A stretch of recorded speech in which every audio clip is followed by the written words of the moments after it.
Hello and welcome. Today I'll be presenting my proposal on a business transformation for ClimateWorks Centre based on the analysis that was conducted to look at disruptors that challenge the organisation.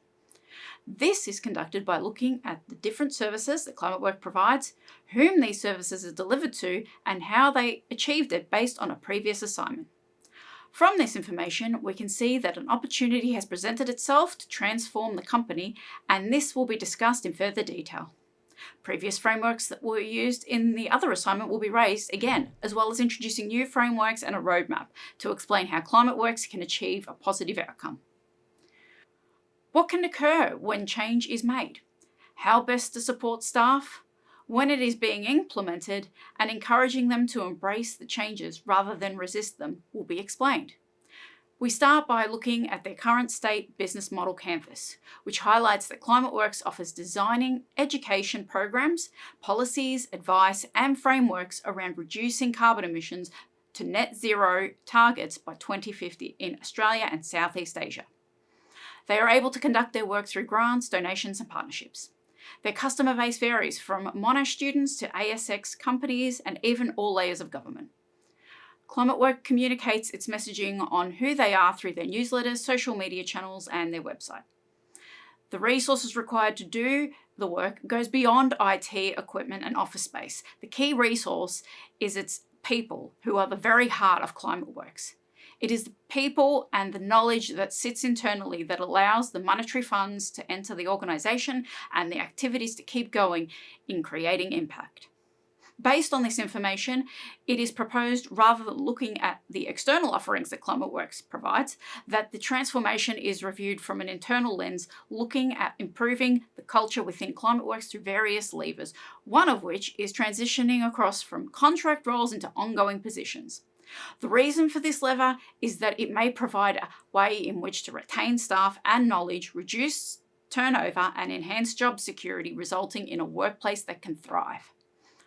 By driving a transformation of improving internal work cultures, this feeds through to key partners, customers, as well as enticing future donors. By establishing tenure and continuity, relationships are strengthened, and the messaging that ClimateWorks delivers on their staff working in a collaborative and inclusive workspace with a great deal of knowledge retained would be an accurate representation. But why change? What types of academic resources can justify this course of action? Firstly, job security is a way in which to retain staff and in turn retain knowledge, and making permanent roles is an effective way to do this. Secondly, it has also been identified as being a vital part to helping build long-term strategies and driving business transformation. Thirdly, job insecurity can have negative impacts to both the company and individuals, whether it is a lack of trust and resisting current and future changes to impacting the performance of work and attitudes both internally and externally. Lastly, improving the internal work culture can be seen as a first step to larger change in the future, such as funding models and looking to expand their services. Small transformations are seen as the most effective way to larger transformation. By looking through the future state adds a layer of internal transformations which are seen in the future business model canvas. This future looks at creating stability, transitioning staff from contract into ongoing roles, and working with staff to co-design the transformation. Gaining feedback on how ClimateWorks can improve in creating positive culture, likewise working with stakeholders to develop longer-term projects will help provide ClimateWorks a way to deepen their vision and getting the best out of their staff. Job security will help strengthen all relationships, not only within the team, but also externals they engage with. The knowledge they hold stays within ClimateWorks, and the projects are not delayed by rotating staff, and they are able to deliver first-time quality. Channels to communicate these changes can be found through their internal platforms such as Slack and emails, as well as town hall meetings and one-on-one conversations. The costs that come from this change would be fixed costs, such as superannuation, long service leave, and professional development costs that the contract staff currently don't have. Conversations with HR and legal would be a part of this change to renegotiate these costs when they become permanent, as well as the conversations with key partners to discuss opportunities to have multi-year grants and donations. ClimateWorks requires an evolutionary adaptation approach to implement this transformation incrementally, engaging staff, key partners, and stakeholders. This approach provides the necessary time for ClimateWorks and Monash University to transition into a new way of working. Similarly, it allows the organisation to work with partners to plan for the future projects with long-term timeframes. This strategy provides critical awareness as to whether the transformation is improving internal operations, allowing management to adjust if necessary. When analysing dynamic capabilities for this transformation, leadership, HR, and management processes must first evaluate the lifespan and stability of donations, alongside high staff turnover impacts. Next, work and corporate systems are reviewed by addressing budgets, securing costs, and designing models around the new vision. The final transforming step pulls cultural, work system, and leadership levers.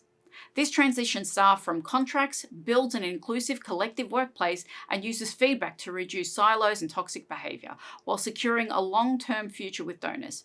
Some unknowables about this type of transformation could include further silos being created, the changes being seen in a negative light if they don't believe the change needs to occur.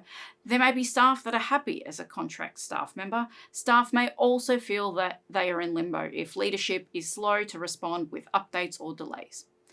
Uncertainties create challenges, and coming up with a contingency to target these are the best course of action to take.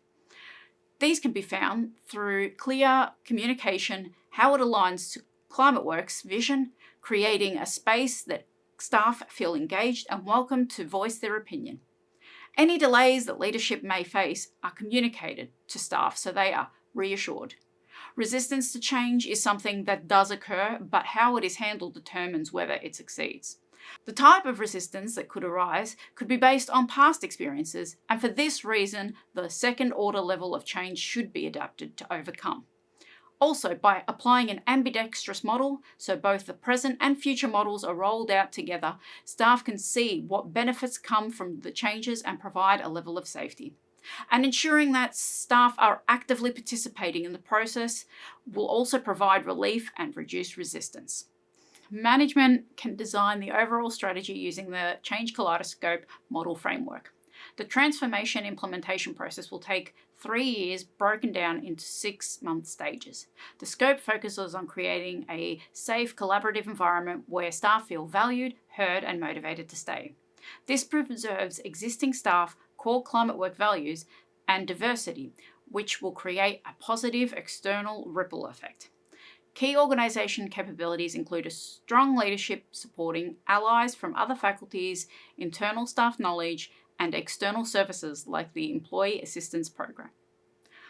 Operational capacity is supported by dedicated funding leadership, implementation, a steering committee, and human resources support to redesign position descriptions.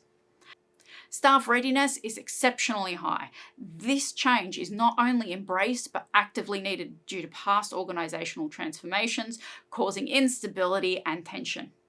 The internal kaleidoscope design features align closely with our previous discussions. Evolutionary change ensures deep embedding through collaborative, co-designed approaches between leadership and staff. Transparent communication ensures staff remain informed of discrepancies. This shapes positive attitudes and beliefs to guarantee a safe workplace, utilising structural, cultural, and interpersonal levers managed by responsible change teams. Kotter's 8-step model is highly effective for guiding this transformation. Staff feedback establishes the urgency of rolling out this change, while a committee utilises data to build an embraced vision that works for ClimateWorks. Town hall meetings and an internal web page communicate this vision, allowing staff to ask questions, provide feedback to minimise resistance and overcome obstacles. Addressing toxic behaviour through coaching or removal eliminates further obstacles that arise. Professional development funding enhances skills, while corporate volunteering budgets allow staff to give back and connect to one another. Gathering feedback on job roles help staff understand what type of work best suits them so ClimateWorks can thrive as a team. Embedding these positive behaviours builds on an ongoing culture of purpose and value. Finally, a comprehensive roadmap with milestones tracks progress so that ClimateWorks can see where they're going and major changes are being made. This plan incorporates testing steps, secure infrastructure to prevent data breaches, operational improvements, and necessary systems integrations required for the change. I would like to end with a quote by Amy Edmondson. When people feel safe, they bring their best selves to work, driving genuine transformation. Thank you.